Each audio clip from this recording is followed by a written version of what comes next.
Agora nós vamos analisar aqui um exemplo de curto-circuito em instalações elétricas industriais. Então, novamente, como nos outros vídeos, antes de a gente entrar aqui na parte dos comentários, das notações, vamos entender o que a gente tem proposto aqui nesse caso. Isso aqui é, assim como a gente viu lá quando eu estava tratando os conceitos gerais de curto-circuito, representa então o diagrama unifilar de uma instalação elétrica industrial.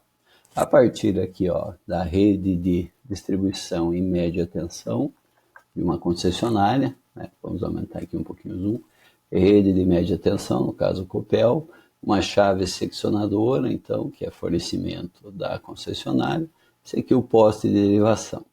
Um ramal de ligação, um ramal de fornecimento ainda pela concessionária, um poste de entrada, e a partir daqui cabos isolados até então a cabine de medição e proteção. Depois, seguindo da cabine de medição e proteção, cabos novamente de média tensão, isolados, mais um trecho de 20 metros, aonde a gente chega então na subestação, no transformador, aqui nesse caso da instalação, um único transformador de 750 kVA, o primário aqui com seus vários TAPs, e o secundário com 380, 220. A impedância percentual, que a gente necessita calcular o curto-circuito. Depois, seguindo aqui, os cabos de conexão entre o secundário e o painel geral, nesse caso aqui a nomenclatura QPG, quadro de proteção geral. E desse quadro aqui, a gente vai fazer a derivação aqui por uma série de outros quadros. O primeiro deles é o centro de controle de motores, os condutores aqui. Depois aqui nós temos um QFAC, que seria um quadro geral de ar-condicionado para alimentar máquinas e equipamentos de ar-condicionado. Um quadro de distribuição de luz, de força e luz, só que antes dele a gente tem o que aqui? Um transformador auxiliar para pegar essa tensão então de 380 e reduzir para 220, 127, que é a tensão aqui usada para esse quadro geral aqui de força e luz, ou QFL, de iluminação e tomadas. E ainda, de forma terminal, aqui um quadro de distribuição ligado a esse quadro principal aqui de iluminação e tomadas, um chamado QL aqui.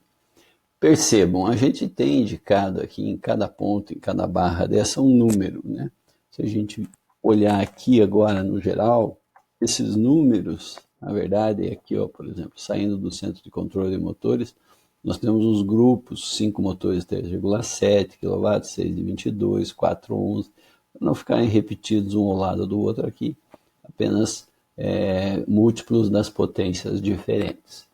Então, se a gente vir trabalhando desde a entrada até nas nossas cargas, a gente tem então esses pontos que seriam as barras, os pontos de cálculo de curto-circuito.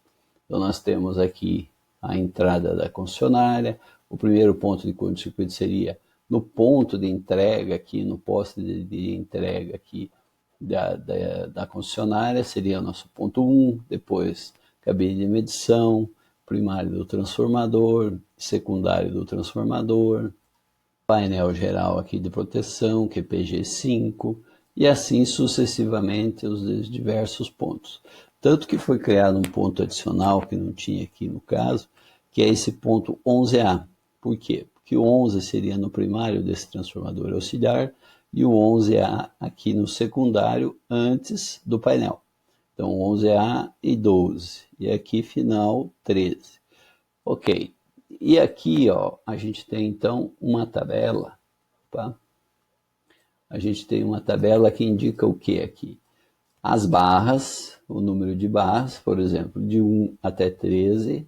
Se a gente sair daqui de 1 até 13, que seria a última barra aqui, ou o último ponto de valores calculados de curto-circuito. E aqui os valores calculados em função das impedâncias, em função da capacidade da fonte da concessionária aqui de entrada.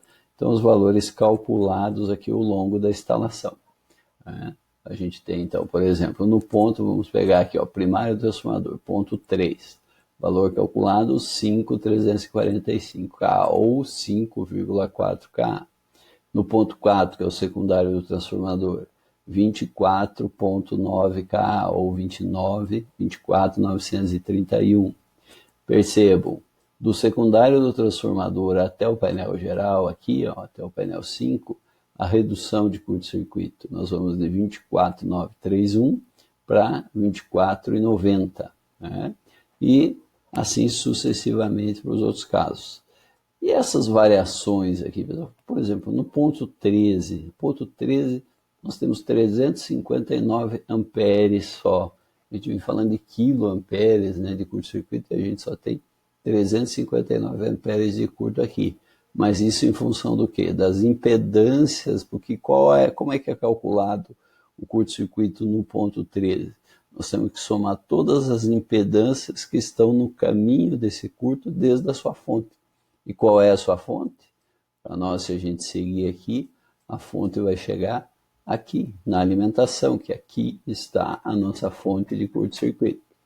De novo, lembrando, os motores não são fonte de curto-circuito? Sim, os motores são fontes de curto-circuito, mas transitoriamente, né? Por exemplo, se acontecer um curto-circuito em 6 ou em alguma parte do circuito que alimenta esses motores, então aquela questão de zerar a tensão nos terminais, eles devolverem a energia remanescente do seu campo. Então, transitoriamente, eles sim alimentam, só que essa contribuição deles é extremamente baixa em função da sua potência, com relação ao sistema como um todo. Então, nesse caso, não foi considerada a contribuição. Qual que é o objetivo agora aqui? Então, a gente tem exemplos de valores de curto-circuito em uma instalação industrial. Pois bem, nós vamos partir agora para algumas análises qualitativas e também quantitativas. Por exemplo, nós vamos calcular aqui no ponto 4 qual seria o valor de curto-circuito, considerando que antes, aqui para trás, a gente estaria com uma fonte infinita e não com essa impedância que foi considerada. Aí nós vamos comparar, então, esse valor calculado aqui de 24.931 com relação ao valor que a gente vai encontrar aqui. Mesma coisa nesse outro transformador aqui, esse transformador aqui de 75 kVA, esse ponto 11 aqui, a gente vai buscar então, desculpe, no ponto 11A aqui, né, a gente vai buscar qual é o valor da corrente de curto-circuito aqui, se isso aqui é uma fonte infinita e não uma fonte com uma impedância aqui no seu primário. Feito isso, além disso, a gente vai analisar algumas outras situações que são colocadas lá nas questões desse estudo de caso, mas que a gente já pode apontar aqui e deixar algumas chamadas, né? A primeira delas, vamos ver essa parte dos cabos aqui, pessoal, essa nomenclatura de cabos aqui, por exemplo. 4 Fi 35, ou sustenido 35, quer dizer o quê? São 4 condutores 35 mm, 12/20 EPR, ou seja, nós temos então 4 condutores de média tensão de 35 mm² com 15 metros de distância.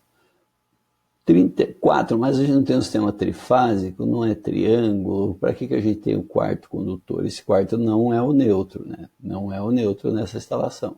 É simplesmente um condutor reserva que a concessionária pede para a gente deixar até a nossa medição e proteção. Nesse caso foi deixado mais esse quarto cabo reserva aqui até o transformador. Qual que é a ideia desse quarto cabo reserva?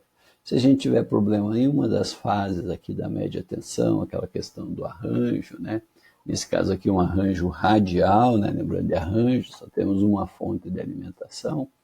Então, a gente pode substituir, trocar aquela fase que tenha problema ou que possa vir a ter problema por um condutor que estaria ali de reserva. Pois bem, e aqui, o que nós temos aqui, ó, nesse meio aqui? Aqui nós temos cabos de baixa tensão. Aqui sim, fase, entre parênteses, neutro. 3 240. Então são 3 fases 240 e o neutro 120. Porém tem um 4 aqui fora. Quer dizer o quê?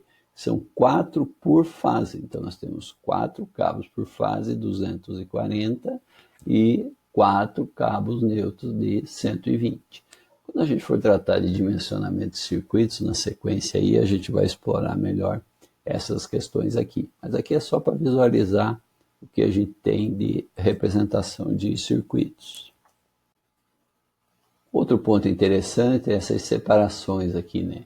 Média tensão para cá, BT para cá. Então aqui 13.800 em toda essa parte aqui, aqui 380, até o transformador, depois 220 e todo esse sistema aqui 380, certo?